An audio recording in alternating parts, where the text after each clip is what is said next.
Investigators are trying to find out what sparked a massive pallet fire outside a Carson warehouse. It's been a long, dangerous battle that left several crews hurt. CBS 2's Joy Benedict is live near the scene at South Avalon Boulevard with the latest. Joy, good morning.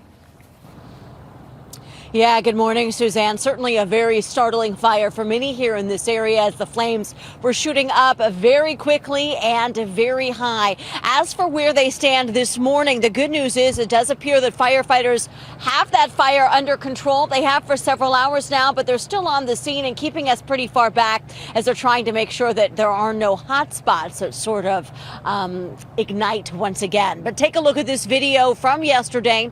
The fire itself started at about 2 o'clock in the afternoon, and you can see just how those flames were rolling. This was a very hot fire, very intense flames when the call came out just after 2 p.m. Now, we are told it very quickly spread to what's called a greater alarm fire, bringing in more than 200 firefighters to this firefight. There was significant wind. There was heavy fire load that was fueling the issue. And when we're talking about the fire load, that's hundreds of boxes. Inside those boxes, highly flammable alcohol wipes piled high, fueled by wind tunnels between the boxes. That's what firefighters say made this very difficult to fight. And they even had embers that were jumping to neighboring roofs, sparking even new fires. But firefighters were able to prevent significant damage to the 11 surrounding buildings, which were threatened by those intense flames. And firefighters credit employees at those buildings from keeping the fire from spreading.